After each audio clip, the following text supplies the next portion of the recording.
Clairement, le métier de recruteur, c'était pas une vocation. Je pense que c'est important de questionner son process de recrutement et pour moi, ça, c'est un driver extrêmement fort.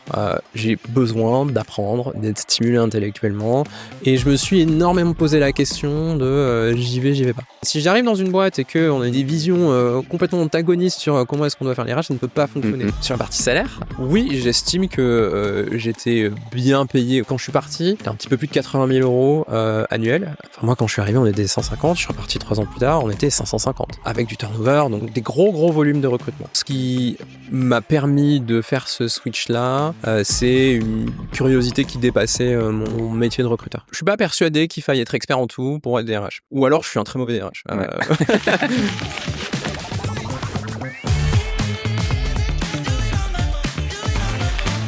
Salut Damien.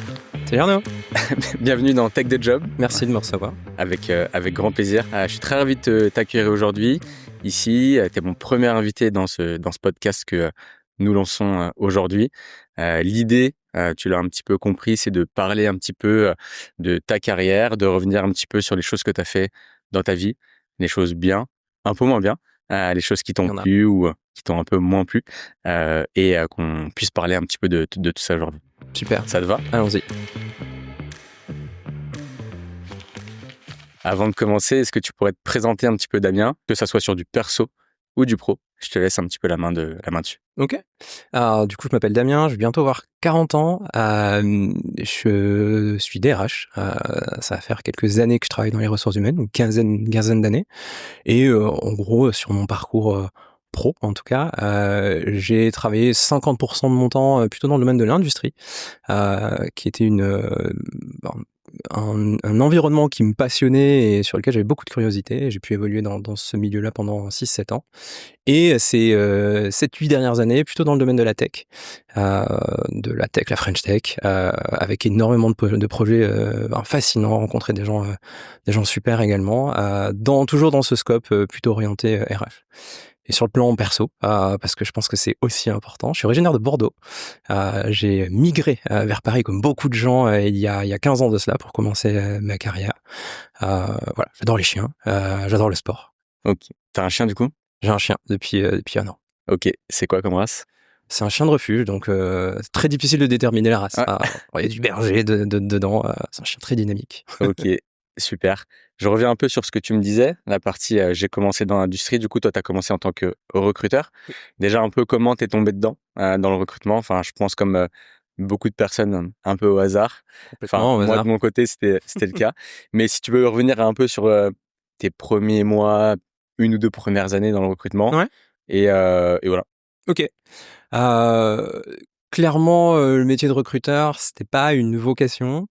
Je pense qu'il y a des vocations qui se créent ces dernières années parce que c'est un métier qui a pris beaucoup plus d'ampleur que par le passé. Moi, quand j'ai commencé le recrutement, c'était un peu le parent pauvre des RH. Et donc, je suis tombé dedans vraiment par hasard. Grosso modo, mon parcours d'orientation professionnelle, il s'est fait en tâtonnant. J'avais pas forcément de rôle modèle dans ma famille pour m'orienter vers des formations précises ou des métiers précis, donc j'y suis vraiment allé en tâtonnant. Et bon an mal an, je me suis retrouvé en master RH dans une école de commerce. Pourquoi il y a beaucoup de hasard, je pense, dedans. Par contre, là où c'était un peu moins hasardeux, c'est que j'ai rapidement intégré un cabinet de recrutement qui m'a proposé de faire des recrutements tech.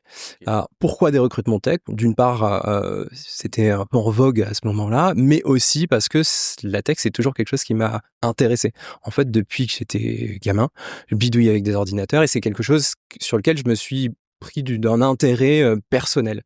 Et donc, du coup, cette curiosité naturelle a fait que j'ai pu allier un métier que je ne connaissais pas, sur lequel on m'a formé, à des connaissances que j'avais déjà. Donc, sur mes premières années, j'ai fait beaucoup de recrutement tech. Est-ce que tu te rappelles quel type de profil tu recrutais Carrément par cœur. Ouais. Non, Moi aussi, et je me rappelle des tout premiers. Du coup. J'ai recruté pour Free des techniciens SAV. Donc là, vraiment, la tech terrain, donc des personnes soit qui allaient sur le terrain, soit des personnes en hotline pour dépanner sur des pauses, des pannes ADSL. À l'époque, c'était la DSL. Et la particularité, c'est que j'avais fait ça aussi en side job pendant 6 mois. Donc, c'était un métier que je connaissais bien. Et donc, j'ai commencé là-dessus. Puis ensuite, je me suis diversifié sur des profils plutôt consultants ERP, des développeurs en informatique industrielle. Et voilà, de plus en plus de techniques au fur et à mesure. Et comment tu as switché de l'industrie à la pure tech? On en reviendra si tu le souhaites, mais tu as fait des boîtes tech assez connues, Ouais. Itch, Alan par exemple. Comment tu as fait le switch et la transition, est-ce que tu as préféré, moins aimé? Comment tu vois ça? La transition, elle a été somme toute assez logique. J'ai travaillé dans des grosses entreprises entre 5 et 50 000 personnes sur mes premières années de carrière. Et j'ai beaucoup aimé ce que je faisais, mais sur les dernières années, je trouvais qu'il y avait une perte de sens dans mon métier de recruteur. Parce qu'on cherchait à appliquer des process qu'on applique dans des grosses boîtes, qui ont probablement des raisons d'être, mais qui, à mon échelle, faisaient moins de sens. On normait de plus en plus mon métier, on me demandait de faire des choses qui n'avaient pas forcément de sens en matière de qualité, en matière de recrutement. Par exemple, faire un certain nombre d'entretiens sans forcément questionner la typologie du job, faire le même nombre d'entretiens pour des postes de software engineer, par exemple, la même chose que quand on recrute en retail, par exemple. Et tout ça, toute cette granularité-là, il n'y avait pas dans l'entreprise dans laquelle j'étais à ce moment-là, parce qu'il y avait vraiment une vision globale de on déroule un process global pour 50 000 employés dans 80 pays. Et donc, j'ai voulu revenir un petit peu aux bases de ce qui me plaisait dans ce métier-là et de faire un petit peu plus de tailor-made. Et en fait, la tech, où il y avait un gros accent sur le recrutement, où c'était pas vu comme un centre de coût, mais plutôt comme une valeur ajoutée et quelque chose de très stratégique, ça a été assez naturel pour moi de bifurquer vers des entreprises un petit peu plus petites, qui avaient de gros enjeux en matière de recrutement. Du coup, quand tu as rejoint Itch, c'était un peu les tout débuts. Tu étais dans les premiers recruteurs? J'étais le premier recruteur. Premier recruteur de Itch. Ouais, Trop bien. tout OK. début, non, puisque la boîte avait déjà 50 personnes. Et il y avait déjà un peu de vécu, notamment sur leur premier business model, qui était la partie peer-to-peer, donc de particulier à particulier. Je les ai rejoints à ce moment-là, avec de vraies convictions sur cette partie-là. Mais je les ai rejoints aussi à un moment où ils étaient en procès avec les taxis. Et le moment du pivot du peer-to-peer vers une plateforme de VTC. Mais oui, j'étais le premier recruteur et avant que j'arrive, les recrutements étaient faits par les équipes. Est-ce que tu as déjà conduit un Itch, du coup? Est-ce que tu l'as déjà fait toi-même? Je ne l'ai pas fait moi-même. Quand je suis arrivé, c'était vraiment le pivot. Et en OK. plus, j'habite Paris, donc Ouais, autant te dire qu'avoir une voiture à Paris, c'est un no-go total. Euh, je comprends. Petite anecdote, j'étais en week-end il y a pas moins de 2 jours. Je suis revenu, j'avais loué un Getaround, je suis revenu, j'ai mis, pour faire 50 kilomètres, j'ai mis 2 heures et demie. Donc, Oh, plus ouais. jamais, Ouais, plus non, jamais. la voiture, ça devient un petit peu compliqué. Pareil pour la petite anecdote, moi j'ai été conducteur Hitch quelques OK. mois quand j'étais plus jeune, un peu petit job étudiant avant les vacances. Tu vois, Ouais. je carburais, je faisais quelques nuits, ça me payait un peu mes vacances, mais j'aimais bien ça. Tu fais des belles rencontres, des rencontres très intéressantes, mais mais du coup ouais, c'est assez cool. Ok, trop bien. Euh, du coup, donc aujourd'hui, t'es DRH. Comment tu te voyais, question un peu bateau, mais comment tu te voyais un peu plus jeune? Alors j'imagine pas le recrutement, etc., mais est-ce que tu avais envie de faire quelque chose qui n'a rien à voir, ou finalement tes attentes du passé, elles convergent un peu sur ce que tu fais aujourd'hui? Pas du tout. Je suis pas sûr que j'avais énormément d'attentes, par le passé. Je pense que je suis passé par des phases, que tout le monde a plus ou moins. J'avais pas d'idée précise de métier quand j'étais jeune. Ouais. J'ai voulu faire pompier à un moment donné, puis un petit peu plus tard, j'ai voulu faire médecin parce que je voulais aider les gens et puis ensuite, j'ai vu le niveau en maths que j'avais et je suis vite revenu à la réalité. J'avais pas d'idée extrêmement précise pour la simple et bonne raison que, à l'école, on t'explique pas véritablement les métiers. Donc tu as une représentation des métiers, notamment des métiers les plus connus, mais tu sais pas si t'as pas dans ton entourage personnel des gens qui peuvent t'aiguiller sur ce que sont les métiers, notamment en entreprise. Je trouve que c'est extrêmement compliqué. Moi, mon père était ouvrier, ma mère était employée à la sécurité sociale. J'avais pas ces représentations-là. On m'a toujours dit, faut que tu travailles bien à l'école, mais jamais pour me dire, tu feras tel et tel métier. C'est bien et pas bien à la fois. Bien parce que ça m'a permis, moi, d'explorer en tâtonnant. Et c'est comme ça que je suis arrivé dans le domaine des ressources humaines. Pas parce que j'avais un plan, mais parce que en expérimentant des choses un peu à gauche et à droite et puis un peu au feeling, je me suis retrouvé là et je suis plutôt content de ce que j'ai fait. Mais ça ne correspondait absolument pas à un idéal de quand j'étais gosse. C'est un peu perso, mais est-ce que tu aurais aimé plus de drive de la part de tes parents quand tu étais plus jeune? Complètement. Ouais. Je viens un peu du même environnement que toi, mais enfin, mon père ouvrier, ma mère, elle travaillait l'assistante de direction au RERB de Paris, donc Mmh. vraiment pas incroyable. Enfin, elle a passé pas mal d'années là-bas.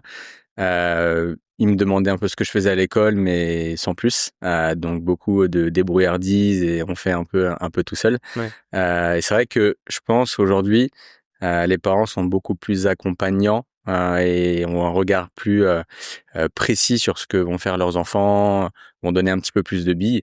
Moi, j'aurais bien aimé ça, en tout cas, peut-être pour me donner, à pas me dire, tu dois faire avocat, tu dois faire ci, etc., un peu les clichés, Ouais. mais plus dans l'accompagnement sur les écoles, les directions, me pousser à partir à l'étranger, à faire des échanges à l'étranger, ce genre de choses. J'ai pas du tout eu ça et avec un peu de regret, on va dire. Je pense que les parents sont tout aussi perdus que nous. Enfin, pas tous les parents, bien entendu, mais je pense que ça dépend beaucoup de l'environnement dans lequel tu es. Heu, J'aurais aimé effectivement que mes parents me poussent un peu plus ou en tout cas dans une direction un poil plus précise. En Ouais. tout cas, que ça aille plus loin que: «Il faut que tu aies des bonnes notes à l'école».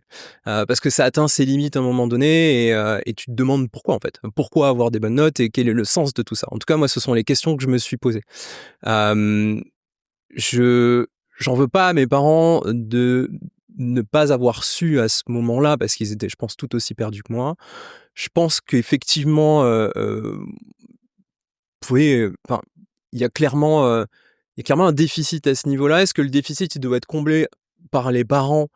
Oui, je pense qu'il y a, en tout cas les parents qui s'en sentent la capacité ou la curiosité pour aller creuser avec leurs enfants doivent le faire. Maintenant, je pense qu'il y a aussi, plein de choses qui ont émergé entre-temps, qui permettent aussi, d'aiguiller des étudiants vers des filières ou vers des métiers. Moi, c'est vraiment quelque chose qui m'a manqué et je me suis dit: «Comment est-ce qu'on pallie à ça?» Ça fait 12-13 ans que je suis investi dans une association, enfin dans des associations de manière générale, OK. qui aident des étudiants dans leur orientation. Donc ce sont des associations qui vont lutter contre le déterminisme social, et qui vont, on va dire, adresser une cible de personnes qui je me reconnais dans ces personnes-là puisque c'était la personne que j'étais, il y a un petit peu plus de 20 ans et qui vont les mettre en face de personnes comme moi, qui vont pouvoir leur dire, «OK, ce que tu as envie de faire, est-ce que ça correspond véritablement à la réalité, des futurs métiers, auxquels tu postules? Et si c'est véritablement ça, quelles sont les étapes pour pouvoir y accéder?» Du coup, toi, tu les retiens en entretien? Enfin, tu les vois, C'est du coaching. c'est du coaching? Ouais, OK. tout à fait. C'est des lycéens, collégiens? Alors moi, je suis plutôt sur la partie enseignement supérieur, OK. c'est-à-dire des personnes qui ont, validé un bac et ensuite sont allées dans des filières courtes et qui ont envie de raccrocher, une école de commerce, enfin un cycle d'études supérieures. Heu, En tout cas, j'ai plus d'appétence à ça puisque j'ai envie de le connecter aussi à la réalité des métiers, sur le terrain. Heu, les personnes, dans les associations qui travaillent sur un petit peu plus en amont, au niveau du lycée, même au niveau du collège, c'est extrêmement précieux, mais je me sens moins armé, Mmh. pour cette Mmh. population-là. Trop bien. OK. Hem, je reviens un peu du coup, ce qui m'intéresse dans ton parcours, c'est, la bascule, recruteur DRH. C'est un pont qui fait sens, mais qui est pas forcément obligatoire. Hem, est-ce que tu peux expliquer un petit peu pourquoi, tu es Mmh. allé sur, ce type, de job du coup? Est-ce que le recrutement est toujours, au cœur de ton activité? Tu as délaissé ça? Est-ce que tu peux me parler un petit peu de tout ça? Ouais, bien sûr. Hem Alors le recrutement, c'est mon métier de cœur, je pense que je garderai, toujours un intérêt, super fort, pour ça. Quand bien même aujourd'hui mon spectre de responsabilité est beaucoup plus large. Ça m'intéresse de toujours faire du recrutement, ça m'intéresse d'aller à des événements recrutement. Il y a pas si longtemps que ça, j'ai participé à un événement sourcing solidaire, j'ai trouvé ça formidable. Trop J'ai bien. toujours envie de garder un pied ancré fort, dans le recrutement. Je trouve que le recrutement a plein de vertus, notamment en connaissance du marché, connaissance du business pour lesquels on travaille, et cetera, et cetera. Donc ça, pour moi, c'est vraiment un truc sur lequel je vais rester, je pense, pendant très, très longtemps. Maintenant, après, j'ai fait la bascule il y a 2 ans et demi, 3 ans de cela, la vraie bascule, parce que j non pas que j'avais fait le tour, du recrutement. Il y a des gens qui font, 20 ans, 30 ans, 40 ans de carrière en recrutement, et je pense qu'il y a du renouvellement entre le métier tel que je l'ai connu, à mes débuts et aujourd'hui, mais ça a tellement changé et ça va encore plus changer avec, l'IA, et cetera, et cetera. Je me suis juste posé la question de, quelle est ta courbe d'apprentissage, dans le métier? Et j'arrivais à un moment où je trouvais qu'en termes de courbe d'apprentissage, je stagnais, heu et pour moi, ça, c'est un driver extrêmement fort. J'ai besoin d'apprendre, d'être stimulé intellectuellement, et sur cette partie-là, j'avais plutôt l'impression d'être dans cette dynamique où, j'étais plus dans une transmission de connaissances. Dernier job de recruteur full-time, c'était chez Alan, et je faisais plutôt office de «dinosaure» entre guillemets, ou d'ancien, sur la partie recrutement, et c'est une casquette qui me va bien, mais j'avais aussi envie d'être stimulé sur d'autres choses. Donc ça, c'est vraiment le premier point, et le deuxième point, pour moi, il y a un truc qui me drive aussi beaucoup, c'est l'impact. En tant que recruteur, on peut avoir beaucoup d'impact, il y a pas de sujet par rapport à ça, mais j'avais envie d'avoir un impact plus large, le métier de DRH, c'est un métier à impact, c'est sûr, il y a Mmh. pas photo. Tu parlais de formation, d'apprendre et cetera. C'est un métier où je pense, tu arrives et il y a plein de choses qui sont floues. La partie administrative, paye et cetera, que tu vois pas forcément quand tu es recruteur. Ouais. Souvent, on a quand même besoin d'un mentor, sur ces types de postes. Toi, tu arrives sur un rôle de C-level où généralement tu reportes, tu es au COMEX, tu reportes au CEO, peut-être CFO, et du coup, tu as pas forcément cette personne qui t'apprend, le métier, de la paye, par exemple. Mmh. Du coup, comment tu as fait? Ou alors je me trompe, peut-être qu'il y a quelqu'un au-dessus de toi, entre guillemets, qui est, je sais pas, VP RH, j'invente. Mais, voilà, comment tu as appris s'il y a personne? Comment tu t'es débrouillé? Parce que demain, voilà, vous scalez, ton CEO te dit, il faut, monter un CE. Tu jamais fait. Toi, tu as recruté, des devs, chez Alan. Je grossis un peu les traits. Comment tu fais? Je suis pas persuadé qu'il faille être expert en tout pour être DRH. OK. Ou alors je suis un très mauvais DRH. Ouais. Je pense que on m'a recruté pour une raison. La raison, c'est parce que j'avais effectivement une expertise opérationnelle, notamment sur la partie recrutement. Je pense que j'avais beaucoup de lacunes en termes de connaissances sur d'autres, spectres des ressources humaines, mais pour moi, ça s'apprend. Ça dépend vraiment le niveau de criticité. C'est sûr que, s'il y a des payes extrêmement compliquées, dans l'entreprise que je rejoins, et que le CEO me recrute, il y a peut-être un problème parce que je suis pas un expert en paye. En revanche, il y avait un vrai besoin sur la partie recrutement, et c'est ce besoin-là que j'ai pu combler en arrivant. Heu, Tout en continuant à m'acclimater aux autres pans des ressources humaines, et à monter en compétences là-dessus. Et s'il y a véritablement besoin d'une expertise sur un pan que je maîtrise pas, c'est là que l'équipe intervient aussi. Et donc recruter quelqu'un avec cette expertise-là, ce qui ne me dédouane pas d'avoir un minimum de connaissances dessus, hein, sinon je navigue à l'aveugle, et ça c'est pas confortable. Mais avoir un minimum de connaissances dessus et avoir quelqu'un qui a l'expertise sur laquelle je peux me reposer, heu, je pense que c'est comme ça, en tout cas, que moi je souhaite fonctionner. Je veux pas être expert en tout et faire du micromanagement sur, tous les pans des ressources humaines, je vais finir en burn-out. Je veux avoir une vision d'ensemble, driver justement cette vision et cette stratégie-là, et me reposer sur, des personnes qui ont cette expertise, et qui vont pouvoir mettre en application sur le plan opérationnel des process RH, sur lesquels j'ai pas forcément 100 de la compétence. Ça marche. Du coup, comment tu l'as eu ce job, la vraie bascule entre talent, head of talent à DRH? Est-ce que c'était, on t'a chassé? Est-ce que tu as postulé? Tu étais peut-être aussi en compétition avec des DRH qui avait cette fonction depuis plusieurs années. Comment tu t'en es un petit peu sorti? La particularité sur le job que j'ai aujourd'hui, c'est que c'est une promotion interne entre guillemets, c'est-à-dire que je suis arrivé dans mon entreprise actuelle, Metroscope, sur un rôle de Head of Talent, donc vraiment très concentré sur la partie recrutement. Mais en passant mon process de recrutement, il y avait quand même une petite idée que derrière, l'idée c'était de monter une fonction ressources humaines autonome, puisque quand j'ai commencé, je reportais à la CFO. Donc c'était le plan. Donc au début, je suis arrivé sur un poste vraiment très opérationnel, enfin mi-opérationnel, mi-stratégique sur la partie recrutement, en reportant à la CFO. Donc j'étais en concurrence, mais plutôt en concurrence avec des gens sur mon domaine d'expertise.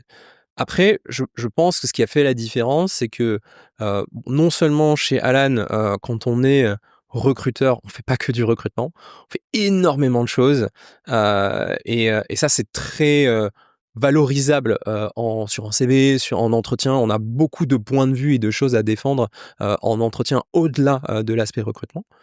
Et, heu, et en complément de ça, et c'est le bénéfice, on va dire, de l'expérience, c'est que j'ai fait quand même pas mal de structures différentes.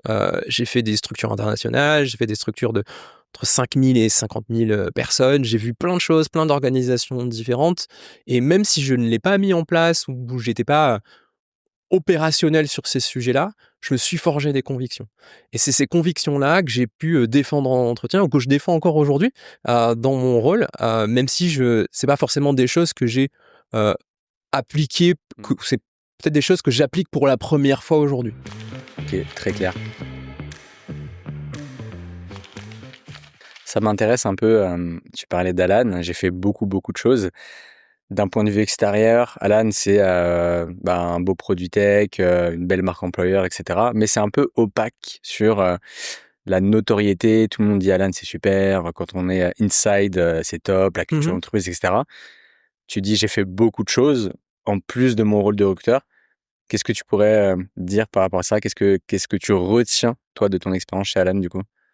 En fait, il y a un principe chez Alan, c'est l'ownership distribué, qui fait que oui, tu as une fiche de poste, mais tu peux aller taper dans à peu près tout ce que tu veux si ça t'intéresse. Suffit de lever la main ou de prendre l'ownership si tu estimes qu'il y a un sujet sur lequel la boîte doit avancer. Donc oui, c'est sûr que le cœur de mon activité, c'était du recrutement opérationnel.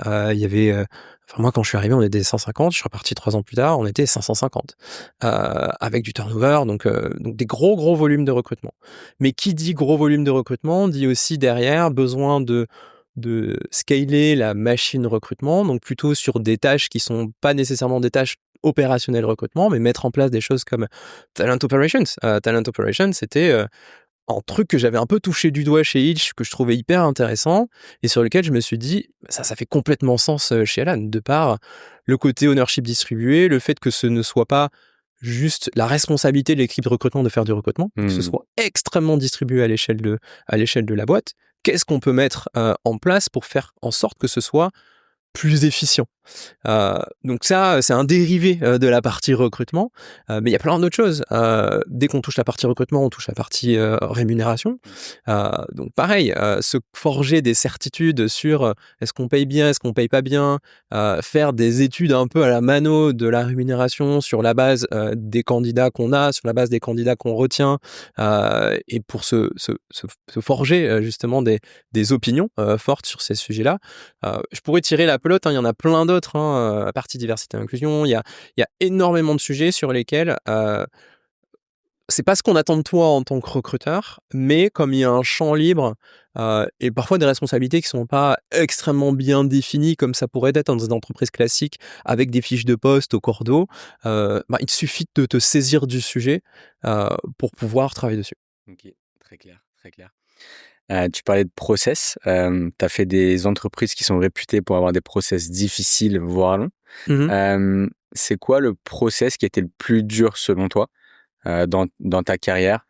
Ça peut être sur la longueur ou le nombre, d'interviews ou la difficulté, des interviews. C'est Est-ce que tu as un process qui te vient en tête? Process d'Alan. Ouais, pourquoi? Le process d'Alan, c'est le process Long. le plus long en termes d'étapes. Ok. Si mes souvenirs sont bons, 5-6 étapes. Si mes souvenirs sont bons. Mais c'est de cet ordre-là. Long en termes de nombre d'étapes, pas forcément long en termes de temporalité. Là où je trouve Alan très fort, c'est il y a une cadence. Et pour le coup, ça me dérange pas justement d'avoir un process relativement complet, Si c'est bien si rythmé. c'est bien Ouais, rythmé. bien sûr. Et si j'en comprends la portée aussi. C'est-à-dire que ça m'est déjà arrivé d'avoir des process beaucoup plus courts, mais avec énormément de redondance, avec des process pas hyper structurés, avec des entretiens où on se demande un peu où on va dans le questionnement et dans le cheminement. J'ai trouvé le process de recrutement d'Alan extrêmement carré. Il y avait un sens derrière chacune des étapes et derrière ce qu'on me faisait faire dans ce process de recrutement. Et c'était un process très challengeant. Et c'est ça aussi qui m'a convaincu. C'est-à-dire qu'en face de moi, j'avais des personnes qui étaient pas forcément des professionnels du recrutement, mais qui avaient un un niveau de connaissance sur la partie recrutement super élevé. Et donc du coup, je me suis dit: «Là, je vais apprendre des C'est choses, smart. Enfin, c'est un environnement. c'est smart, Ouais. je vais pouvoir step up dans mon métier, parce que je vais avoir des gens avec du répondant en face». Dans je pense dans beaucoup d'entreprises où il y a pas ce niveau-là, on revient un peu en arrière, où il faut reposer un certain nombre de bases. Là, c'était des bases qui étaient déjà acquises et donc du coup, on peut construire sur ces bases-là et aller plus loin. Et c'est ce qui fait qu'aujourd'hui, je pense que, Alan est toujours encore aujourd'hui reconnu comme, une boîte très, très solide en matière de recrutement. On en parlait un petit peu. Tu as dû voir, question un peu curiosité personnelle. Tu as vu beaucoup de recruteurs, recruteuses dans ta vie. Est-ce que tu en as un ou une qui te viennent un peu à l'esprit en me disant ça, c'est un des meilleurs recruteurs que j'ai vu dans ma vie et pourquoi? Alors j'ai croisé, beaucoup de gens, très forts. Franchement, c'est difficile de retenir une personne en particulier. Hem, bon, outre les je pense des personnes qui sont assez connues, qu'on cite Ouais, tout le temps, je peux en citer plein, Maxime Lebras et cetera, ouais. avec qui j'ai pris beaucoup de plaisir à travailler. Je pourrais citer une personne, qui est la première personne que j'ai recrutée, OK, chez Hitch, qui s'appelle Clément Pergaud, OK. et qui est arrivé avec, c'est une personne qui avait, une petite expérience en cabinet, de recrutement tech et c'est tout. Mais c'est une personne qui est arrivée avec, énormément d'envie de, manger du recrutement tech. On était hyper alignés sur le niveau d'expertise et de connaissances qu'on voulait avoir à ce moment-là. À une époque où, bon, c'est toujours un peu le cas aujourd'hui, il y avait beaucoup de recruteurs bashing sur, ils font pas la différence entre, Java et JS, ce type de choses-là. Ouais. Nous, on se disait: «C'est pas possible, on peut pas, contribuer à décrédibiliser la fonction et on doit être fort dans la connaissance de notre business». OK. Et c'est sur ce principe-là que j'avais été recruté, par, le CTO de Hitch et qu'on était en immersion totale dans l'équipe de dev et ça, c'est un truc qui nous a plu énormément et j'ai trouvé qu'en fait, sa courbe de progression, elle a été, ultra forte.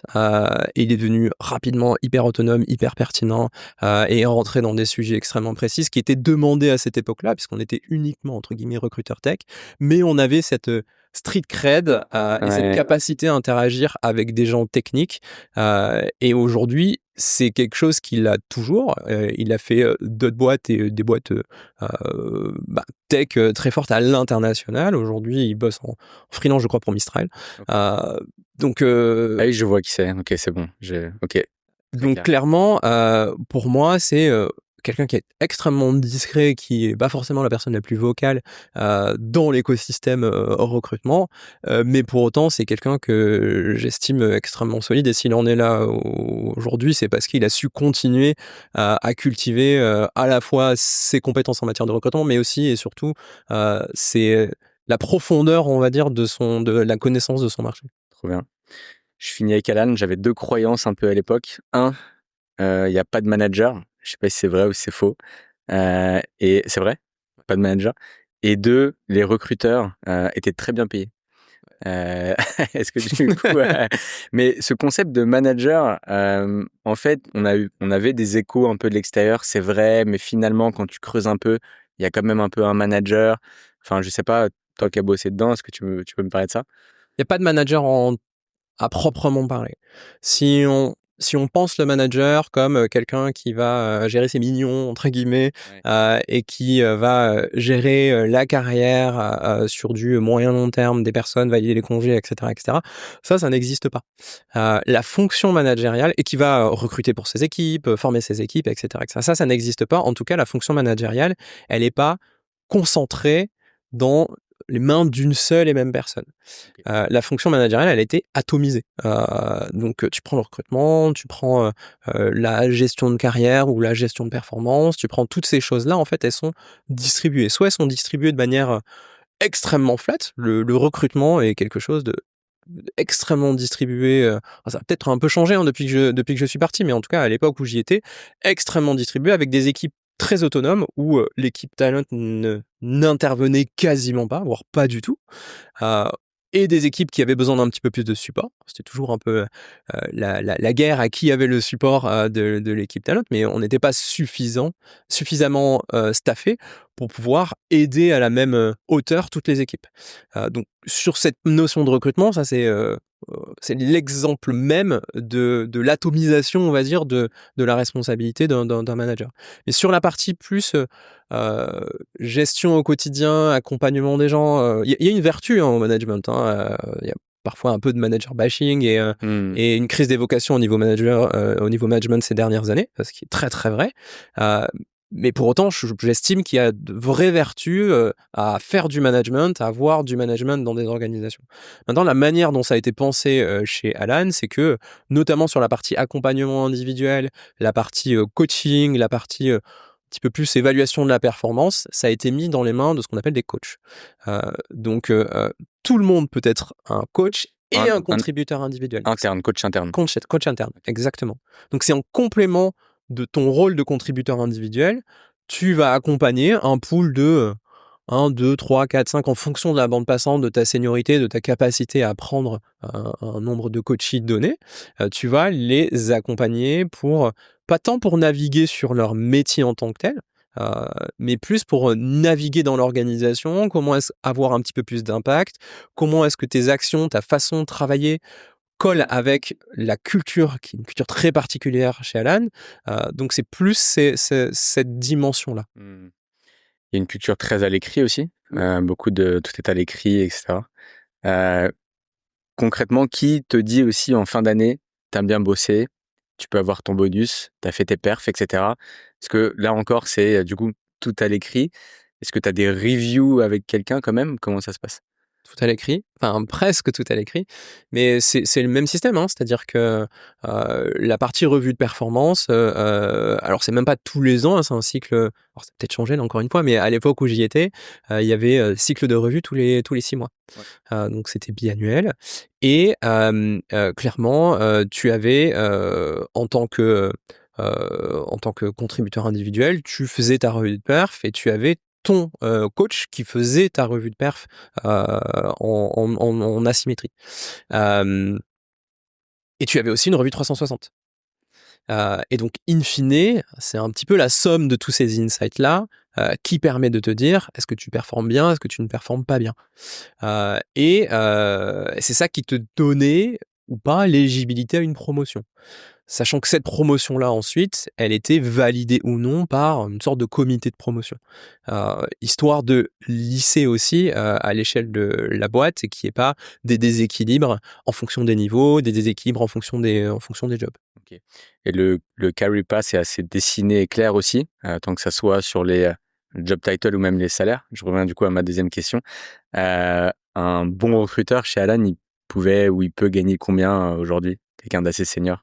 Alors sur la partie carrière pass, je fais du suspense sur la partie salaire. Sur la partie carrière pass, ça dépend vraiment des métiers en fait. Il y a des métiers sur lesquels ça a du sens d'avoir un carrière pass parce que, quand tu as 100 ingés, 150 sales, il te faut un carrière pass quoi. Il faut donner de la visibilité aux gens et tu as peut-être aussi un peu moins de marge de manœuvre en termes de construction, de ton job parce qu'il est un petit peu plus normé, ce qui est logique quand tu atteins ce seuil de maturité-là. Sur des jobs qui le sont moins, c'était le cas de recruteurs. Quand je suis parti, il y avait un career pass, mais c'était un peu les premiers pas du career pass. C'était peut-être un petit peu moins dessiné. Donc, et c'est pas mal en soi. Il faut qu'il y ait un vrai besoin pour construire un career pass, à mon sens. Sur la partie salaire, oui, j'estime que j'étais bien payé. Quand je suis parti, c'était un petit peu plus de 80 000 € annuels en tant que recruteur, mais je Ouais. faisais, comme Plein j'ai d'autres pu te le choses. dire, je faisais d'autres choses aussi. Et c'est là que je le raccroche en fait au niveau d'impact.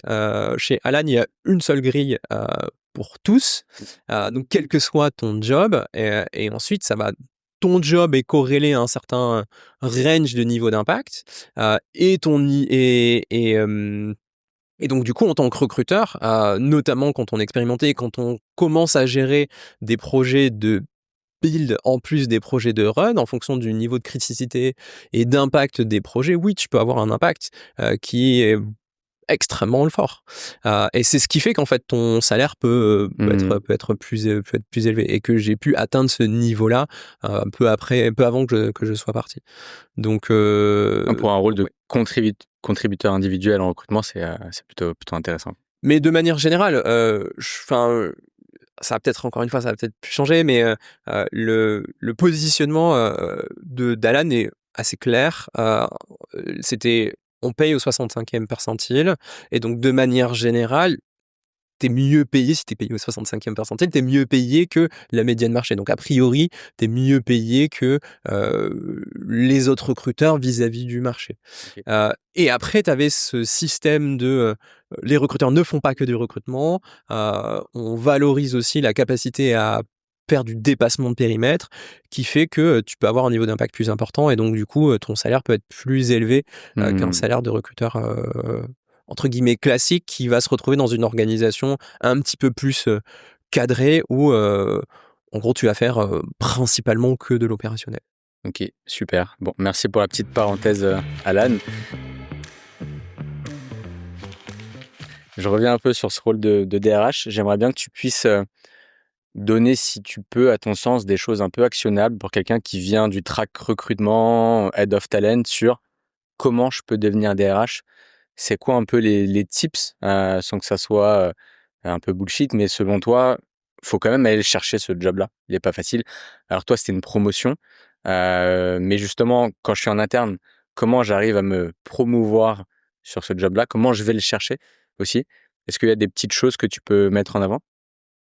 Yes. Je pense que ce qui m'a permis de faire ce switch-là, c'est une curiosité qui dépassait mon métier de recruteur. Ça, pour moi, c'était primordial. C'est difficile de faire ce switch-là si on sait, et c'est pas un mal en soi, hein, mais si on s'est focalisé vraiment sur son expertise de recrutement, et qu'on a deep dive sur la partie recrutement, et qu'on est devenu extrêmement fort là-dessus, mais que on a fonctionné en silo par rapport aux autres pans des ressources humaines, c'est beaucoup plus compliqué, forcément, de faire la bascule. Heu et moi, il y a un truc qui m'a toujours importé, c'était la raison pour laquelle j'ai pas travaillé en cabinet, c'est parce que je voulais être interne et voir la suite pour les gens que je recrutais. Donc même si j'ai fait, j'ai construit une expertise en recrutement, je me suis toujours intéressé sur, c'est quoi la suite? Mmh. C'est quoi la suite? OK, j'ai recruté quelqu'un, d'accord, mais est-ce que les gens que je recrute, est-ce qu'ils passent leur période d'essai? Très bien. Ils passent leur période d'essai, c'est quoi l'impact de mon recrutement à année plus 1? Comment est-ce qu'on qualifie un recrutement réussi? Et quelle est la limite, moi, par rapport à mon rôle de recruteur, versus l'organisation en tant que telle, heu, sur sa capacité à onboarder, et cetera. Donc c'est des questions que je me suis assez rapidement posées, et qui m'a permis, moi, d'aller heu, discuter avec des gens, faire de la veille, énormément de veille, me documenter énormément, avoir un réseau qui dépasse un réseau de collègues recruteurs, mais plus un réseau de RH de manière générale, écouter des podcasts, et cetera, et cetera. Donc construire en fait une culture qui soit plus qu'une culture recrutement, mais qui soit une culture RH de manière globale. Ça, c'est le premier point. Et le deuxième point qui me paraît tout aussi essentiel, c'est cultiver son appétence au business. Heu et c'est en ça que je trouve hyper important, en fait, que je trouve le métier de recruteur une passerelle assez intéressante du point de vue de la connaissance business. Je trouve que le métier de recruteur, en fait, faire son métier de recruteur sans avoir la connaissance business, pour moi, c'est presque un faux pas. Donc Je suis d'accord. comprendre son business, comprendre comment sa boîte fonctionne, pourquoi est-ce qu'on va recruter tant de personnes et c'est quoi le ROI, du plan de recrutement et si, on a un retard dans le plan de recrutement, quels sont les impacts au niveau de la RR, au niveau des features qu'on sort et cetera et cetera. Ça, pour moi, c'est un truc que tout recruteur devrait savoir faire. Et à partir du moment où justement on sait faire cette traduction-là, en fait, on saura le faire aussi sur des pans autres au niveau des ressources humaines. C'est quoi l'impact d'un onboarding raté? C'est quoi l'impact d'un taux d'engagement faible dans une entreprise? Etc. etc. Et comment est-ce qu'on le corrèle à une performance du business? Mmh. Et moi, aujourd'hui, c'est ce sur quoi j'estime être pas trop mauvais. Même si j'ai encore plein de choses à apprendre de ce point de vue-là. Et c'est la perspective que j'apporte à un CEO. C'est je vais essayer de te rendre actionnable et concret sur le plan business. Je vais essayer de parler ton langage pour que les ressources humaines, ce soit pas un truc un peu à part, un peu flou et non tangible. Mmh. J'ai l'impression, je sais pas ce que tu en penses, mais que ce job, du coup, de Chief People Officer ou DRH, il est difficilement accessible de l'extérieur quand tu ne l'es pas. Et ça vient plus, enfin, quand tu viens du track recruteur, Head of Talent, c'est plus simple de l'avoir en interne et d'avoir une promotion que de postuler à un job de DRH. Je sais pas ce que tu en penses, mais je le vois vraiment difficile d'accès quand on vient de ce monde-là, quoi. Et pas du track RH Mmh. généraliste. J'étais RH, senior HRBP, etc., etc. Je suis plutôt d'accord. Après, je suis d'accord parce que le marché aussi fait que il y a quand même suffisamment de monde Ça va. pour, il y a suffisamment de concurrence pour faire en sorte que ton CV de spécialiste recrutement, il soit mis en bas de la pile versus des personnes qui ont une expertise un petit peu plus généraliste.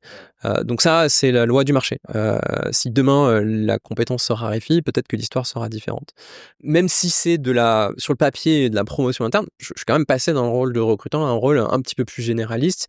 Hem, Parce que le challenge principal de l'entreprise que j'ai rejoint était un challenge en recrutement. Donc du coup, j'ai pu démontrer qu'ils avaient des raisons de me recruter, heu, de par mon expertise, on va dire, en matière de recrutement, mais que j'en avais un petit peu plus sous la pédale. Donc ça peut être aussi une bonne porte d'entrée si on choisit bien l'entreprise, par rapport à ces challenges. C'est sûr, je reviens à un peu mon exemple du début, rejoindre une entreprise en étant recruteur, postuler pour une entreprise dont les challenges sont plutôt des challenges de rétention, des challenges un petit peu plus, de gestion administrative ou de RH à l'international, enfin tous ces sujets-là, c'est sûr qu'on se tire un peu une balle dans le pied parce que clairement, au niveau du marché, on va trouver plein de gens qui sont meilleurs que nous, là-dessus. Mmh. En revanche, si, le pain point de l'entreprise, il est sur la partie recrutement, et que c'est cette expertise-là qu'on peut, amener, là pour le coup, il y a une carte à défendre. Est-ce que toi, tu ressens plus de pression avec ce nouveau rôle, du coup, que quand tu étais Head of Talent ou recruteur? Est-ce que tu sens que tu as plus de poids sur tes épaules? Et si oui, comment tu arrives à gérer ça, du coup? Alors oui, clairement, il y a il y a il y a un poids, qui est il y a plein de poids différents en fait. Déjà, premièrement, recruter, c'est plutôt annoncer des bonnes nouvelles, quoi. Alors même si, on dit non à 90 99 des gens qui postulent, recruter, c'est quand même plutôt, une bonne nouvelle. Heu Quand on fait des ressources humaines de manière globale, on gère aussi un pan, enfin plein de pans d'activités qui sont, parfois un peu moins plaisantes. Ça nous arrive de devoir annoncer des mauvaises nouvelles, annoncer que, ou en tout cas constater que quelqu'un est pas performant sur son job, prendre les mesures qui s'imposent. C'est pas ce pourquoi on fait le job. Pour autant, il faut le faire parce que notre rôle, c'est aussi d'assurer la performance de l'entreprise dans le temps.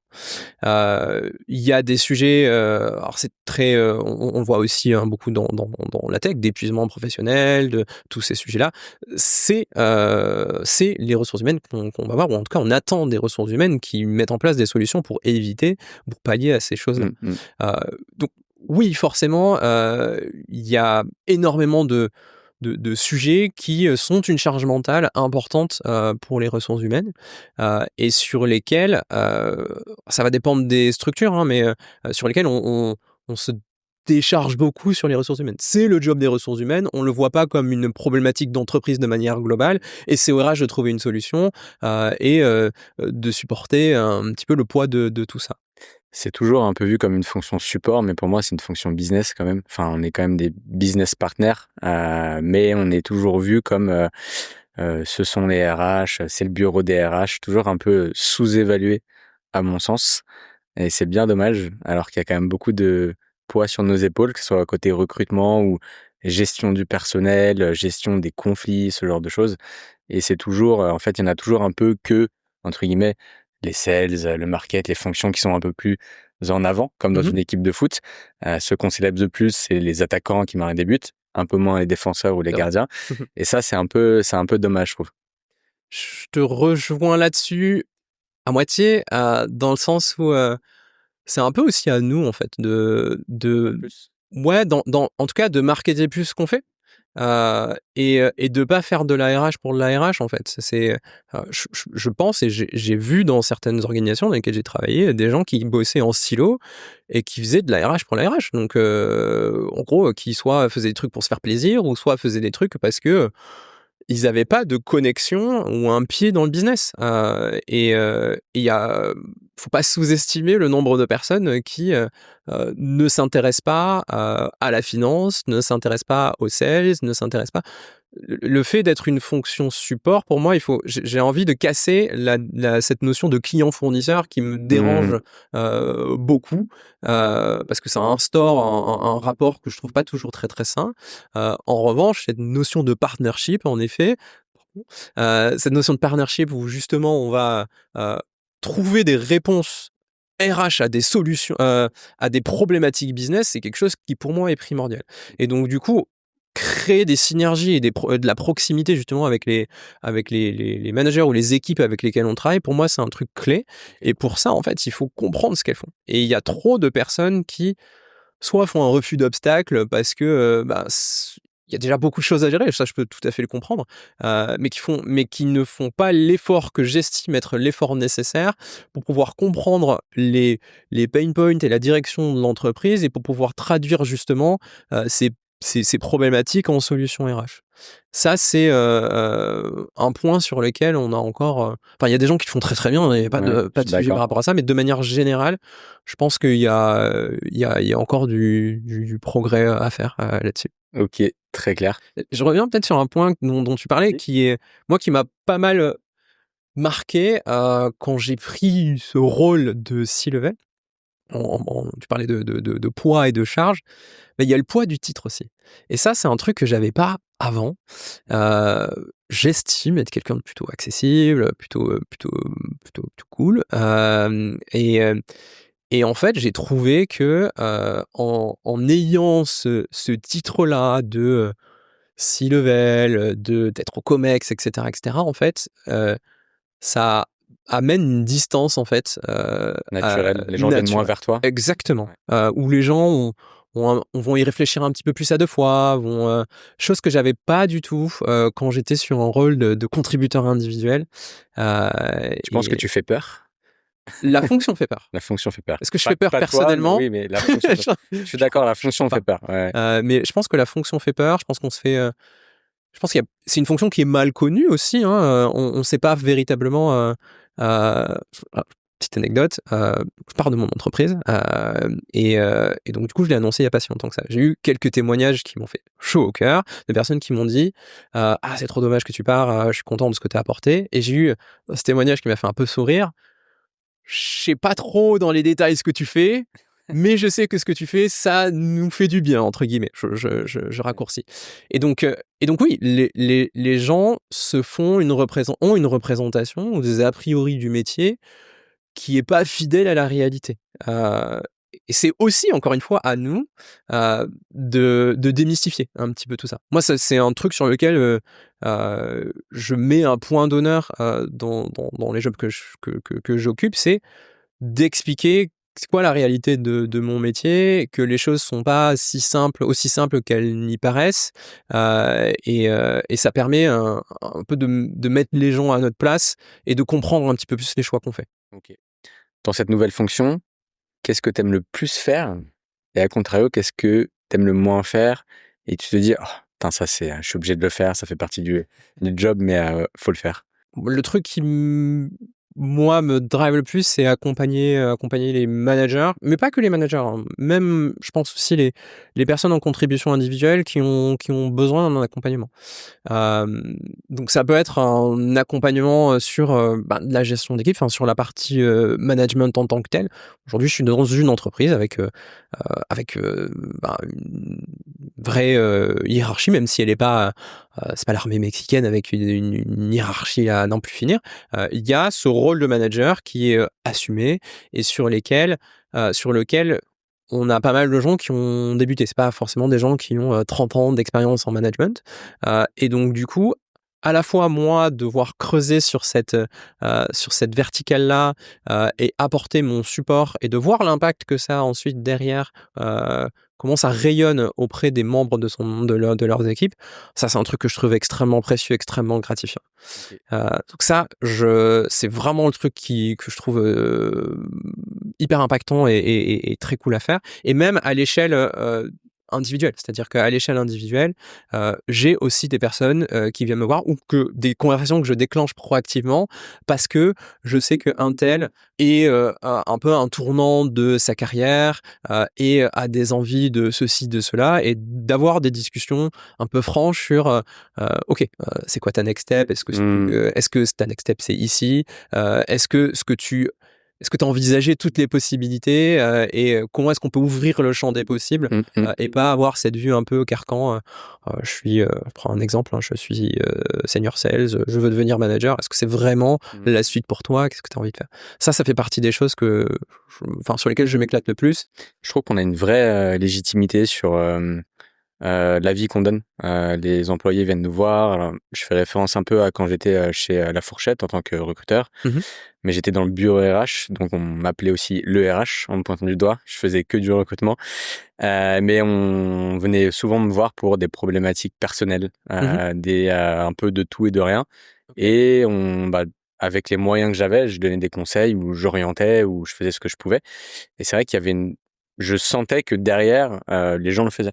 On avait une vraie légitimité dans cette position, quoi. Donc ça, je trouve ça plutôt cool, le côté humain, rapport. Ouais. Il y a beaucoup d'échanges. Après, parfois un peu trop. On peut être considéré comme le bureau des pleurs aussi, hein, chez les RH. Il faut savoir un petit peu gérer toutes ces informations, etc. Mais c'est hyper stimulant quand on aime bien le rapport à l'humain, je trouve. C'est plutôt sympa, quoi. Clairement, c'est un point qui est. Il faut savoir tracer une limite aussi. Hein, il y a des demandes et des doléances qui sont acceptables, d'autres qui le sont un peu moins. Et encore une fois, moi, je peux tout entendre. Par contre, il y a parfois certaines limites que j'estime qu'il faut pas franchir. Plus important pour moi, c'est de le faire comprendre et d'expliquer, encore une fois, expliquer le point de vue et aligner tout le monde sur le même dataset. Parfois, il y a des gens qui estiment avoir des demandes extrêmement légitimes. Pour moi, elles ne le sont pas, et j'explique pourquoi elles ne le sont pas en remettant les choses en perspective par rapport à je sais pas, différentes choses, la phase de croissance dans laquelle la boîte est, ou de difficulté, hein, par ailleurs, et essayer de réaligner tout le monde sur la réalité des choses. Ok, trop bien. Et du coup, c'est quelque chose que tu aimes moins dans cette fonction? Je voulais botter en touche. Non, il y a forcément des choses qu'on aime moins.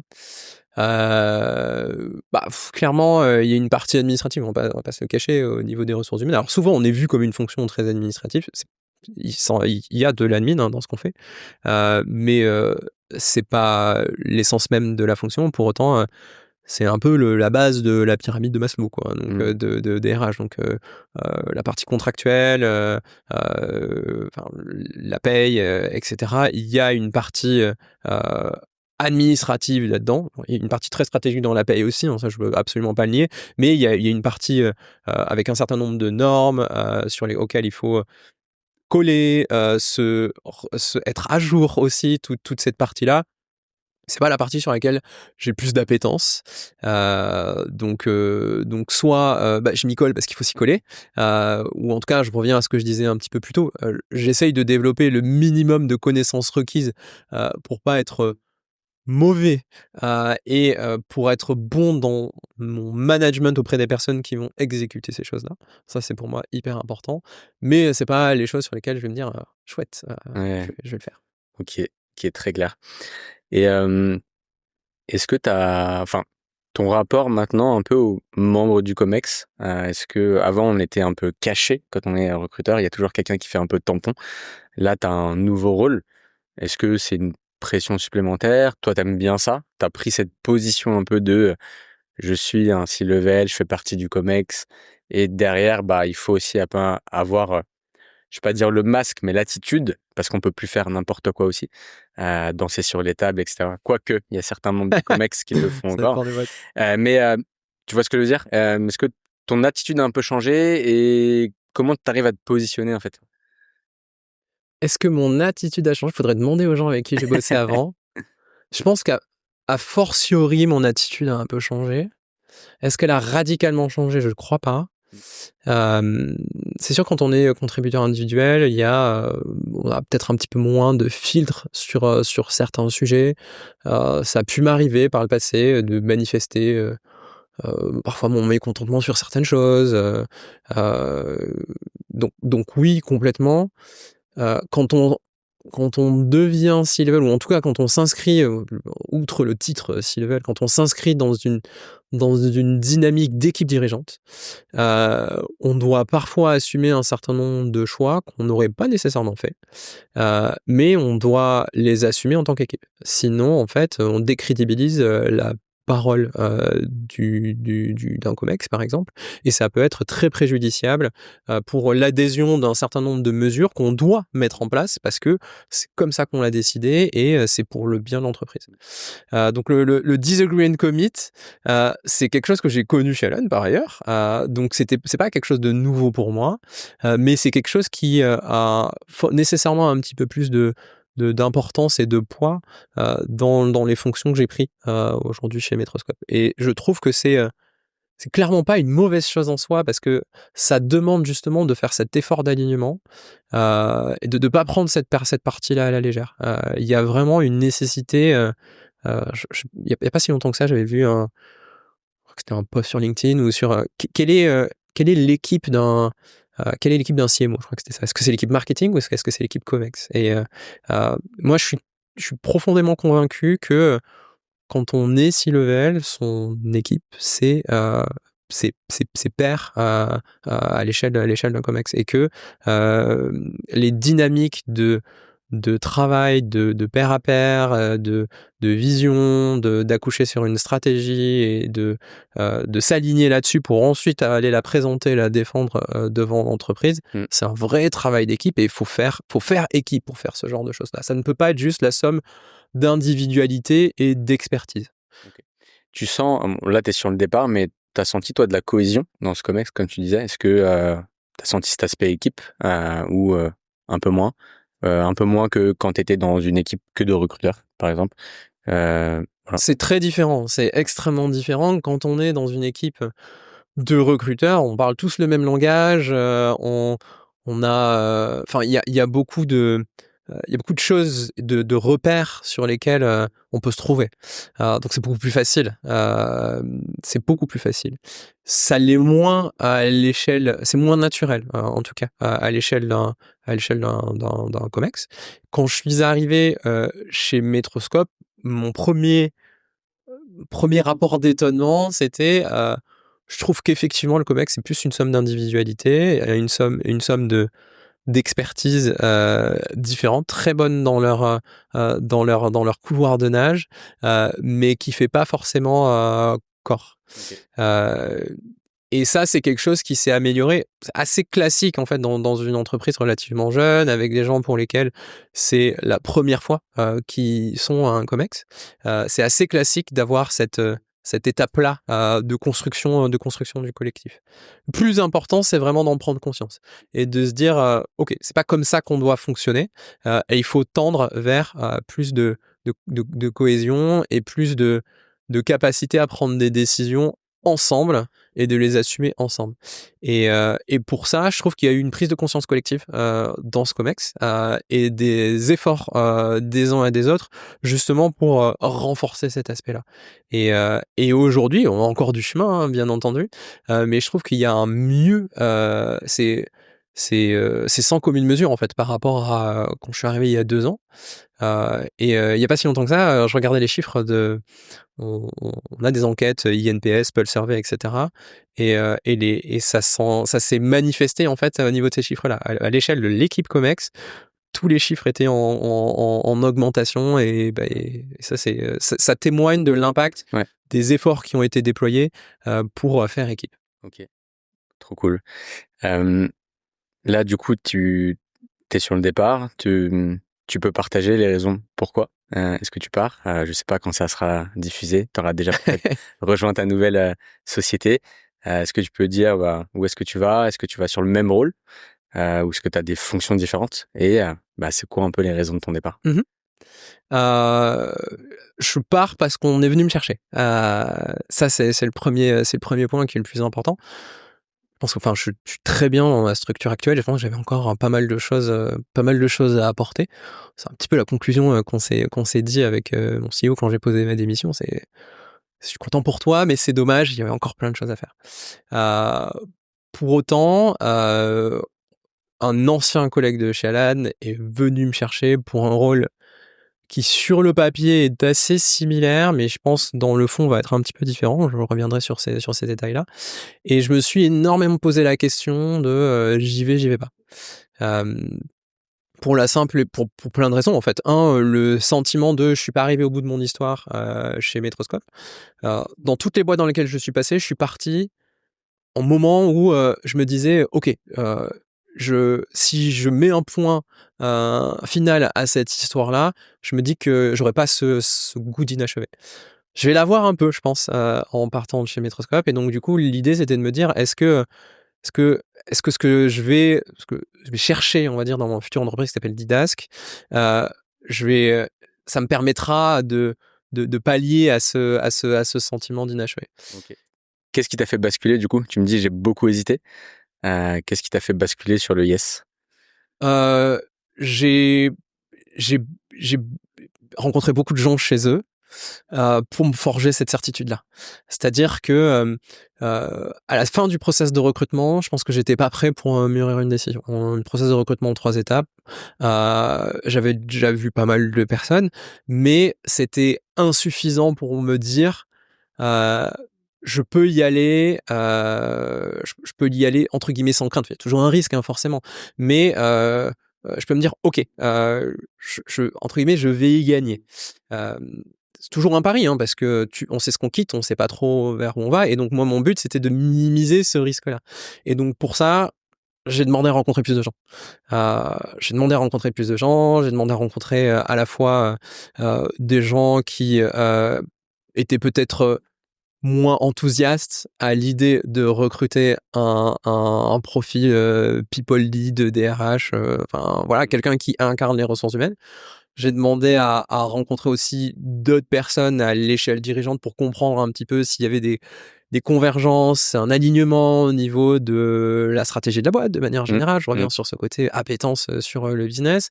Et aussi et surtout, un truc hyper important pour moi, c'est s'il y a eu un alignement sur, pas nécessairement sur comment est-ce qu'on doit faire les RH, mais sur c'est quoi la finalité. C'est quoi la finalité des ressources humaines. Et ça, c'est un point. Comment ils voient ça, pardon? Exactement. La leadership team, comment Exactement. À l'échelle de la leadership team, pourquoi est-ce que c'est important d'avoir quelqu'un qui prend l'ownership des ressources humaines, et quoi faire. Pas pour quoi faire dans les détails, mais c'est quoi la finalité de cette fonction-là? Est-ce qu'on l'envisage comme un centre de coût? Est-ce qu'on l'envisage comme quelque chose qui va pouvoir apporter de la valeur ajoutée au business? Voilà, c'est tous ces éléments-là.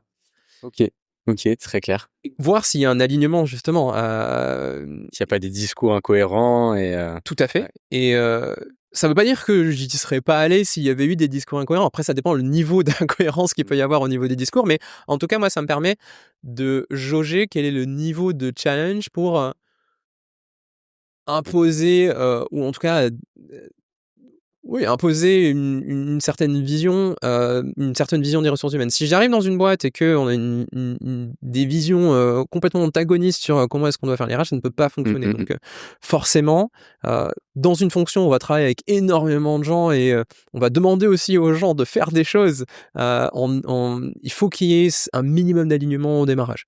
Donc j'avais besoin de comprendre quel était le niveau de maturité de la structure et le niveau d'attente de ma structure cible avant de prendre une décision. Ok. Dernière question un petit peu orientée sur ce job-là.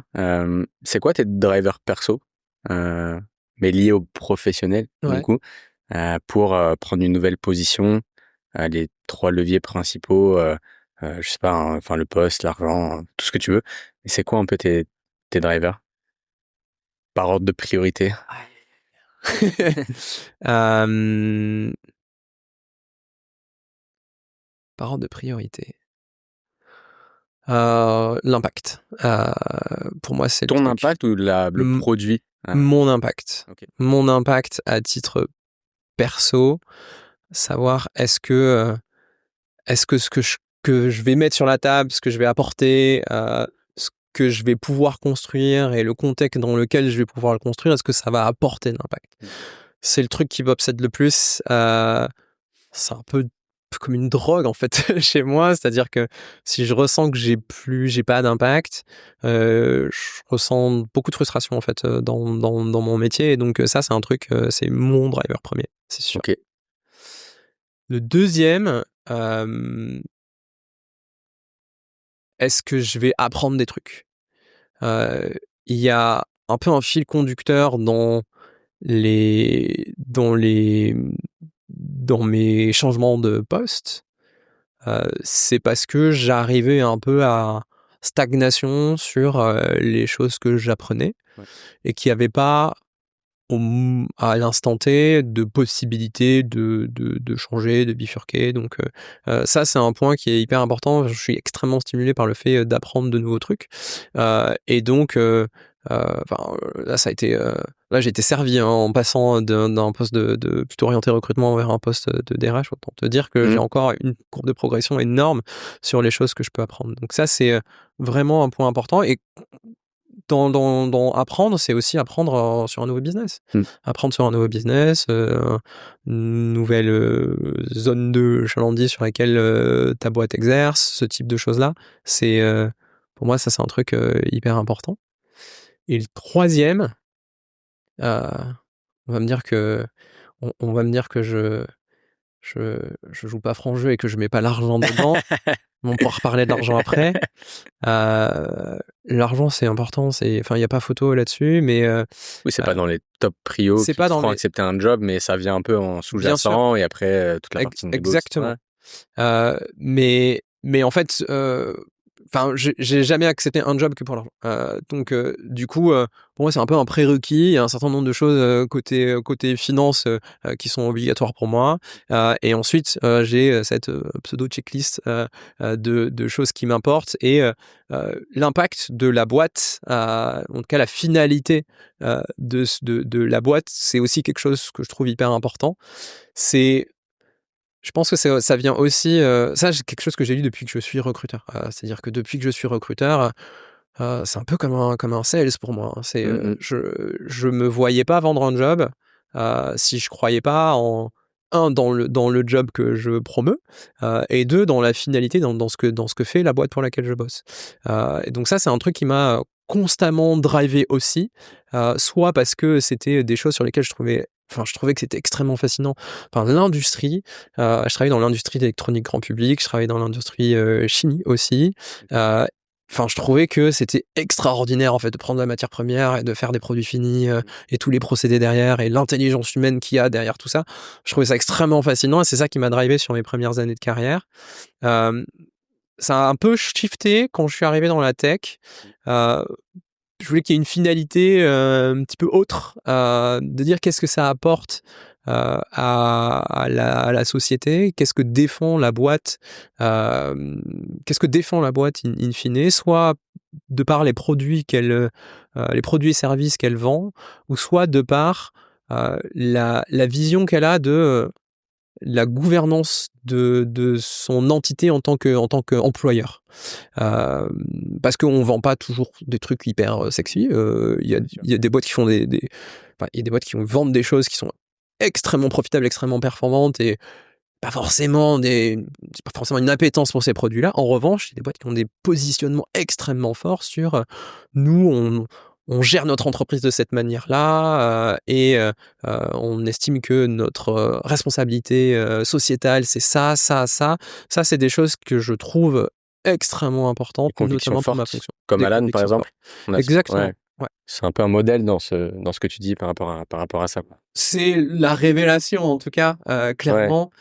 Pour moi, ça a été une révélation. C'est des choses, je pense, que je touchais un petit peu du doigt dans mes expériences passées. Je commençais dans un environnement corpo, euh, avec, enfin, la culture d'entreprise était inexistante, ou hyper diluée, et c'était très, très bullshit. Euh, Quand je suis arrivé chez Hitch, la notion de culture d'entreprise, c'était quelque chose d'un peu flou, présente partout, véritablement, mais un peu flou et pas. C'était un peu évasif pour moi. Et en fait, le fait d'arriver, la révélation, ça a vraiment été chez Alan parce que non seulement ça a rendu les choses beaucoup plus concrètes et beaucoup plus actionnables. et c'est très clair, quoi. Tu sais où tu mets les pieds et il y a pas Exactement. de doute, quoi. Ouais. Et il n'y a pas de what you see is what you get. C'est vraiment, il y a pas de. Si tu creuses un peu et que tu regardes les ressources d'employer branding d'Alan, je trouve qu'ils ont fait un effort pour casser les misconceptions que les gens peuvent avoir d'un environnement comme Alan. Euh, je prends un exemple un peu emblématique, la transparence radicale. Il y a plein de gens qui se font une représentation de la transparence radicale uniquement par la positive. Et il y a énormément de positifs à la transparence, mais il y a aussi des choses qu'on n'anticipe pas forcément. Comme quoi, par exemple? Le fait d'avoir une transparence à 100% et le fait, par exemple, d'avoir que tout le monde puisse avoir accès à ton salaire, que tout le monde puisse avoir accès à ta revue de performance. OK. C'est pas le cas dans toutes les entreprises. Ouais. Donc, il faut être à l'aise avec ça. Le fait de faire du feedback en public, dans beaucoup d'entreprises, soit on ne fait pas de feedback, ou soit on fait que du feedback en privé. Euh, et dans les entreprises, les best practices, c'est souvent faire du feedback positif en public et faire du feedback constructif en privé. Chez Alan, c'est le positif comme le négatif, ce qui te force aussi à, à formater ton feedback de manière à ce que ce soit un feedback recevable, mais c'est pas à la portée de tout le monde, ou en tout cas, euh, c'est pas naturel de recevoir du feedback constructif en public.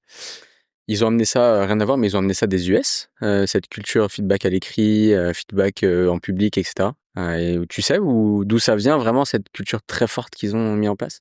Je pense qu'il y a en effet un certain nombre d'inspirations qui viennent des US, enfin, Silicon Valley.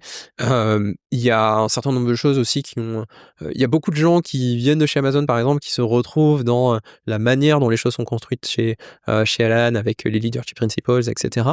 Et il y a aussi de la conviction. C'est un mix, je pense, entre de la conviction personnelle qui est venue extrêmement tôt des deux cofondateurs. Et donc pour moi, c'est un mix des deux. Et je trouve que c'est important en fait, à la fois de pouvoir s'inspirer de choses qui ont existé, mais aussi de les mixer avec des convictions personnelles, les confronter un peu à la réalité. Enfin, importer une culture très US en France, c'est pas forcément quelque chose d'extrêmement naturel. Et donc du coup, il faut aussi la confronter à la réalité d'une culture qui est un petit peu différente en France, pour l'adapter. Ok, ça marche. Ok. Dernier sujet, on en a un petit peu parlé tous les deux un peu en off, sujet qui me tient à cœur, et toi aussi, c'est la diversité. À titre personnel, je suis assez frustré de tout ce qu'on peut voir dans les entreprises, toujours le même profil, les mêmes écoles, le même type de personnes, etc., etc. Toi, tu me disais que l'entreprise que tu rejoignais était un peu avancée à ce sujet-là. Il y en a quelques-unes en France, pas beaucoup, à mon sens. Je trouve ça difficile de passer le cap, de convaincre, enfin, il faut des leaders d'opinion, il faut des gens au board, au COMEX qui aident à ça. Mais toi, du coup, comment tu vois un petit peu ça? Déjà, c'est quoi ton regard un peu global? Je pense qu'on aura un petit peu le même. Mmh. Et ensuite, qu'est-ce qu'on peut faire vraiment concrètement, quoi? Je pense que clairement sur la partie, enfin diversité dans la tech, clairement, enfin il y a du mieux, parce que entre le moment où j'ai commencé en 2017 et aujourd'hui, il y a eu, beaucoup plus de prise de conscience, mais c'est très long à faire évoluer. C'est très long à faire évoluer, parce que, bah, les entreprises c'est plus facile, hein, enfin d'avoir un schéma reproducteur qui a fait ses preuves et de pas casser un peu, la manière de fonctionner qu'on a toujours eu. C'est plus confort de se dire, «Je vais recruter des gens avec qui ça clique, directement» et du coup contribuer à ce schéma de reproduction un petit peu classique. Donc, je pense qu'il faut en effet des prises de conscience à haut niveau, donc, qui est pour moi, si ça ne vient pas, on va dire, des leaders de ces entreprises-là, ça ne peut pas fonctionner. Donc, il y a quand même un mieux depuis ces dernières années, mais on est très loin du compte à mon sens et je sais pas si c'est une question qui est 100% solvable. Pour autant, il faut qu'on continue à aller dans ce sens-là. Moi, mon rôle, là-dessus, je suis assez, j'ai une ap je suis c'est très ambivalent pour moi, parce que, j'ai pas envie d'être la tête de gondole, des boîtes, parce que, j'ai un profil divers. Ouais, Heu, c'est clair, je comprends. c'est un sujet qui me passionne et sur lequel je m'investis à titre personnel, dans mon temps perso et j'ai voulu l'amener sur le terrain professionnel. Parce que ça me paraissait naturel, parce que, je trouvais que, c'était important aussi que les boîtes progressent sur cette dimension-là. Pas juste important parce qu'il faut le faire et que c'est la responsabilité sociétale des entreprises, mais parce qu'il y a des vraies vertus qui ont été prouvées, à avoir un petit peu plus de diversité dans les entreprises. Pas nécessairement que de la diversité visible, de la diversité aussi invisible, toutes les formes de diversité qui existent. Maintenant, le problème, c'est que tu es très vite, identifié caution diversité, monsieur diversité et c'est toi qu'on envoie sur les sujets, heu et les gens qui devraient être le plus intéressés à ça s'en désintéressent parce qu'ils ont trouvé une personne pour incarner le truc et ça m'emmerde profondément pour ne pas Bon, dire ouais, autrement ouais. et donc je suis assez, mitigé en tant que ça. C'est-à-dire que si je trouve un écho, dans les entreprises dans lesquelles je bosse, si je trouve un écho, même si je dois faire un peu de, si je dois évangéliser un petit peu la chose, mais si je trouve un écho auprès de l'entité dirigeante, pour ensuite, dérouler des choses, je le fais. OK. Si je trouve qu'il y a une opposition ou un alignement pas d'alignement sur le sujet, j'ai pas nécessairement envie d'insister parce que, heu, en fait, ça va être très compliqué, quoi. Est-ce que ça va te gêner, du coup? Typiquement, tu rejoins une boîte, bon, je pense que tu auras quand même creusé en amont, mais si finalement tu vois que c'est, très white collar et on veut que, des, ESSEC, hommes blancs, je vulgarise un petit peu, mais, Mmh. tu as compris. Si tu sens ça, en fait, quand tu arrives, tu vas faire avec? Ou en fait, naturellement, tu penses que tu vas t'en éloigner? Je me renseigne en amont déjà. Non, mais Ouais, clairement. mais des fois, tu as le discours. Bon, après, là, par exemple, dans ta nouvelle boîte, tu connais les gens, c'est un peu plus simple. Parfois, on ne connaît pas vraiment. On peut faire une bonne impression en entretien et te vendre un projet, te vendre une culture, etc. Finalement, des fois, quand tu arrives, c'est un petit peu différent. Et Ouais. ça, Bah, le premier truc, enfin, sur de la diversité, sur des trucs un peu classiques, moi, je vais poncer leur LinkedIn. Et je vais regarder les profils qu'il y a. S'ils viennent tous des mêmes boîtes, et cetera. Ça pose la question de la diversité. Et donc c'est des questions que je vais poser en entretien aussi, hein. C'est-à-dire que, clairement, si c'est un truc, si j'ai un voyant qui s'allume, hem, reproduction sociale, je vais poser la question. Est-ce que c'est quelque chose qui a été identifié? Oui, non. Est-ce que c'est quelque chose sur lequel on veut mettre en place des actions? Oui, non. Et en fait, tu as des niveaux de réponse, en fonction des boîtes qui peut être complètement différent de: «Oui, c'est très assumé», «Non, mais c'est pas vrai», alors que tu as la preuve par A plus B mmh, en regardant les profils, des salariés qui composent la boîte, et d'autres qui ont un niveau de conscience sur le sujet qui est un petit peu plus avancé. Et donc en fonction, des discussions qu'on peut avoir sur ces sujets-là, je vais me forger une opinion. OK. Ça, c'est le premier point, mais heu, il y a pas que ça, il y a des choses qui sont un petit peu plus difficiles, je pense à percevoir, parce que diversité visible ou sur des choses qui sont, extrêmement tangibles, c'est un petit peu plus facile d'avoir de se forger une opinion en faisant un minimum ses devoirs, sur l'entreprise qu'on va rejoindre. Ça l'est un peu moins sur, hem, le la dimension, façon de penser. Mmh. Je prends un exemple. Alors, on dit toujours que si on prend que des personnes de la même école, et cetera, va y avoir une uniformicité de la pensée, et cetera. Ce qui est possible, mais c'est pas le seul moyen, d'avoir une uniformicité de la pensée. On peut avoir une uniformicité de la pensée à travers sa culture de boîte. Mmh. Si on dit que, la façon de fonctionner dans ma boîte, c'est comme ça et qu'on recrute que des gens qui sont câblés pour fonctionner, de cette manière-là, est-ce que quelque part, on ne crée pas un terreau propice juste pour, un certain nombre de personnes qui fonctionnent de cette manière-là, de réussir, d'être en succès dans cette entreprise-là? Donc un des trucs sur lesquels j'ai de plus en plus d'intérêt, c'est comment est-ce qu'on est en capacité d'intégrer des personnes qui ont une façon de fonctionner différente, qui peuvent apporter des choses différentes, qui sont pas plug and play dans notre culture et dans notre façon de travailler, mais qui pour autant seront des atouts précieux dans l'organisation, parce que c'est ça aussi la diversité. Et je pense qu'il y a tellement de gens qui demandent que ça, rentrer dans des organisations et sortir peut-être eux aussi de leur, cocon, tu vois? De là où ils viennent et cetera. De découvrir, une nouvelle façon de bosser, une nouvelle façon de travailler et cetera. Mais malheureusement, l'accès est difficile et toujours restreint aux mêmes personnes, quoi. Clairement. Ça, c'est un peu embêtant. Moi, j'ai toujours essayé en tant que recruteur et tête de pont dans le recrutement d'essayer d'avoir et de faire du push auprès des hiring managers pour est-ce qu'on peut sortir du top 5 école d'ingé, enfin voilà, ce schéma classique qu'on a de manière assez répétitif. J'ai toujours essayé, on m'a laissé la possibilité, mais finalement tu t'aperçois aussi, en fait, moi, la finalité de tout ça, c'était que je trouvais que le pool de candidats divers, il était plus petit en France que ce qu'on pensait. OK. Tu vois?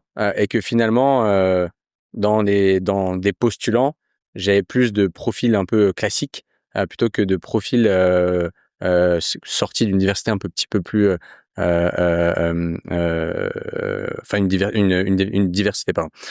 Et du coup, je me disais: «OK, mais finalement, il y a pas tant de candidats que ça». Et après, tu as un process et tu t'aperçois que dans le process, ceux qui réussissent le plus, c'est ceux dont le hiring manager aussi, souhaite avoir des profils initiaux parce qu'ils réussissent le process, les autres un petit peu moins. Et du coup, tu as un peu envie de baisser les bras, tu sais pas quoi faire, tu tentes des choses, ça marche pas et après, voilà, tu repars un petit peu bredouille, quoi. Ouais, et c'est un peu comme ça qu'on légitimise aussi l'entre-soi. Hein. C'est bah, j'ai fait un process de recrutement, les meilleurs, C'est ce ça. sont ceux qui ont fait telle école, telle boîte, telle boîte. Je pense que c'est important de questionner son process de recrutement et à quel point, quand bien même on a un process de recrutement très structuré euh, et, euh, et qui paraît débiaisé, de le questionner et de se dire ok, est-ce qu'on veut continuer comme ça? Notre process de recrutement structurellement amène ce type de profil-là. Est-ce que c'est ce qu'on veut? Comment est-ce qu'on peut favoriser la diversité en changeant un peu notre process de recrutement? Est-ce que ça veut dire qu'on va niveler par le bas? Est-ce que ça veut dire que non, la question c'est de se dire à travers ce que j'évalue dans mon process de recrutement, qu'est-ce que ça Mmh, favorise? mmh, Et est-ce que j'ai envie de favoriser d'autres éléments, d'autres pans de ma job description, et comment est-ce que je le mesure et comment est-ce que je mets en place mmh, mmh, euh, des méthodes d'évaluation des compétences, hard skills, soft skills, qui vont permettre de faire briller d'autres personnes. Il y a ça, et si on parle de la partie recrutement, je pense que effectivement, si on on a dans son pipe, il y a un déséquilibre, je trouve, dans le pipeline de recrutement, de personnes qui ont déjà les codes et qui vont assez facilement briller en entretien parce qu'ils ou elles ont les codes, parce que c'est des codes assez similaires avec d'autres boîtes. C'est très facile, en fait, enfin, plus facile de briller en entretien que quelqu'un qui vient d'un environnement complètement différent, qui mmh, a des compétences à défendre, mmh, mais pour qui la marche est un petit peu plus haute. ouais. Et donc la question, c'est comment est-ce qu'on arrive à valoriser ce que la personne peut amener et comment est-ce qu'on l'embarque dans notre environnement. Ça, c'est un point que je trouvais hyper intéressant aussi, enfin, notamment chez Alan, c'est tout le monde n'a pas fait, n'a pas été dans une entreprise avec une culture aussi unique. Et donc, du coup, on pouvait pas se dire, on va prendre que des gens qui sont plug and play. Ça fonctionne pas. Donc, du coup, on évalue le gap entre ce qu'on voit en entretien de la personne et un peu le profil cible de la personne qui évolue dans notre environnement. Et on voit si le gap est comblable. Parfois, le gap est beaucoup trop important et on sait que la personne ne va pas s'épanouir dans le job. Mais si le gap est comblable et qu'en plus la personne a témoigné d'une curiosité, d'une envie pour justement aller le combler, on sait que ça va fonctionner. Par contre, c'est là que l'onboarding entre en jeu, et quand on a une façon de travailler, des choses un peu particulières, il faut vraiment mettre le paquet pour mettre le pied à l'étrier des gens. Mmh, je suis d'accord, ouais. J'aime bien ce côté, on la recrute, mais aussi comment après on l'onboard dans une culture différente ou autre. Ça me fait penser à une petite anecdote dans une entreprise où, dans la scorecards, une des questions était, «Est-ce que tu te vois aller boire une bière avec cette personne à 18h?» Aïe, aïe, aïe. Ça, c'est et quand tu essayes d'enlever ça, bah, non, en fait, oui, bah, ça fait partie du process, j'ai besoin de me projeter sur ça, c'est difficile, quoi. Donc Ça, je sais pas si enfin, ça doit exister encore, hein, mais ah oui, oui. moi, ça fait longtemps que j'ai plus vu, heureusement. Peut-être dire que je fais bien mon taf aussi. Mais je l'ai vu au tout début, quand je suis arrivé dans la tech, c'est sûr. C'est un peu triste, mais ça demande de reposer un petit peu les bases du recrutement. Pour moi, c'est les trucs typiques de culture de recrutement à instaurer à large échelle dans une entreprise quand j'en rejoins une. OK, trop cool. Bah, écoute, c'est bon pour mes questions. Merci à toi d'être venu aujourd'hui. On va parler d'argent. On n'a pas parlé d'argent. Exactement. Mais, c'est pas grave, il y a d'autres sujets plus intéressants que l'argent. Dernière petite question, est-ce que tu aimerais voir quelqu'un, face à moi, quelqu'un ici, à la place de toi? Est-ce que tu as quelqu'un en tête comme ça qui pop up et tu te dis: «Ah bah, ça pourrait être cool, de voir cette personne-là, avec Euh, Arnaud»?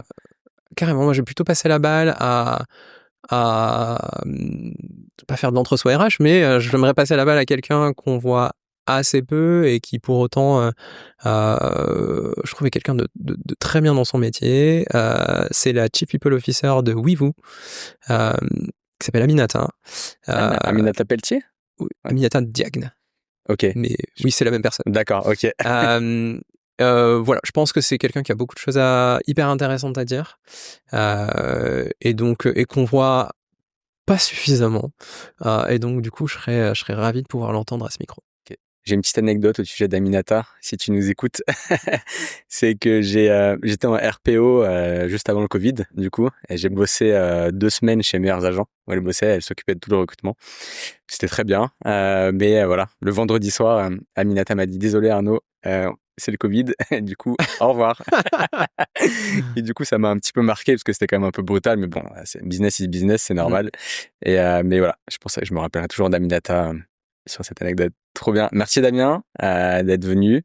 Et puis, au plaisir de discuter avec toi une autre fois. Merci à vous.